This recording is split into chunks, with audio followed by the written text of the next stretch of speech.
అబ్బా నేను బిజినెస్ వస్తాను నాకు జబీ వీడియో ಮಾಡಿ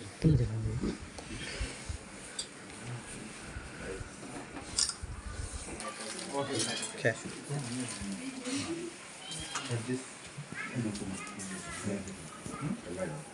హ్యాపీ బర్త్డే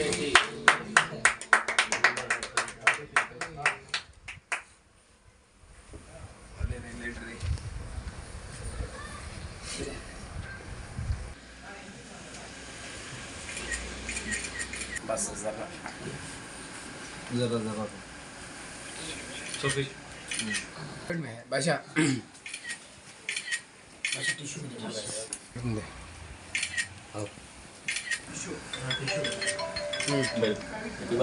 నా ఓకే మిగిలే సరే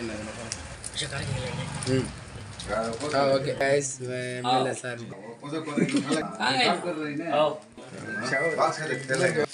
ಮಾಡ್ತೀನಿ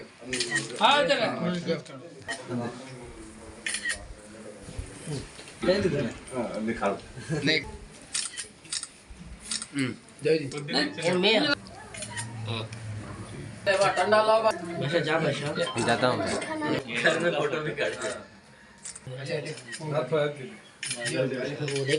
हाँ 10 मिनट कॉटन में नहीं कॉटन में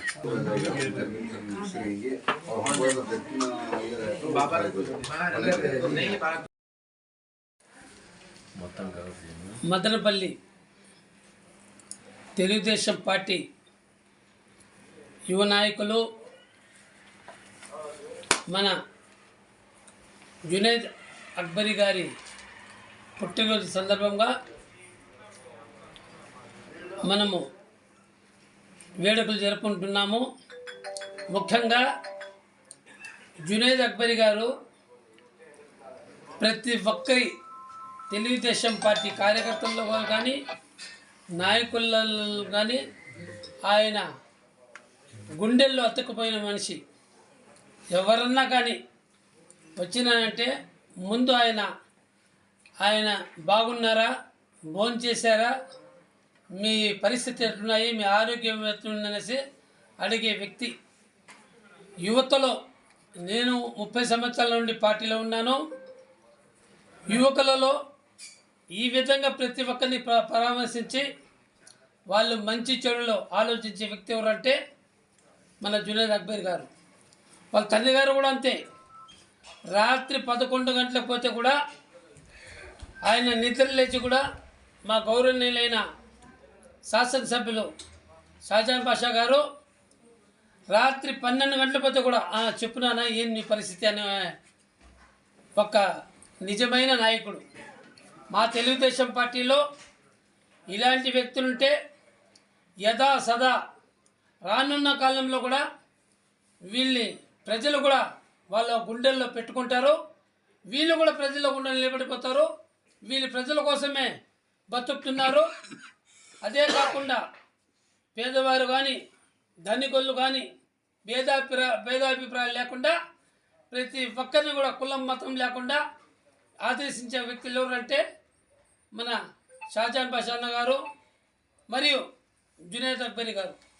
ఎందుకంటే మనం కళ్ళారా చూస్తున్నాం ఈ యొక్క నియోజకవర్గంలో ఎప్పుడు లేనంత ఈరోజు మా ఎమ్మెల్యే గారు 24 గంటలకి 18 గంటలు ఆయన ప్రజల్లోనే ఉంటున్నారు.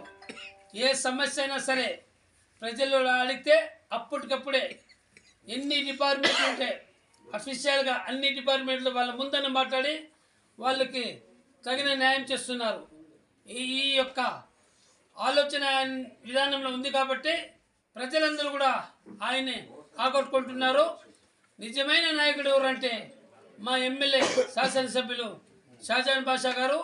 అదేవిధంగా ఆయన అడుగుజాడుల్లో నడుస్తున్న జునేద్ అక్బరీ కూడా రానున్న కాలంలో మంచి పొజిషన్లో వచ్చి ఆయన కూడా తెలుగుదేశం పార్టీకి ముందు తీసుకెళ్తున్నారు. కాబట్టి మేమందరూ కూడా ఆయన పుట్టినరోజు శుభాకాంక్షలు తెలుపుతూ మేమందరూ కూడా ఆయనతో ఉంటామనేసి ఎప్పుడు ఎల్లప్పుడూ ఆయనతో ఉంటామనేసి మీరందరూ కూడా ఆయన్ని ప్రార్థించాలని కోరుకుంటున్నాను.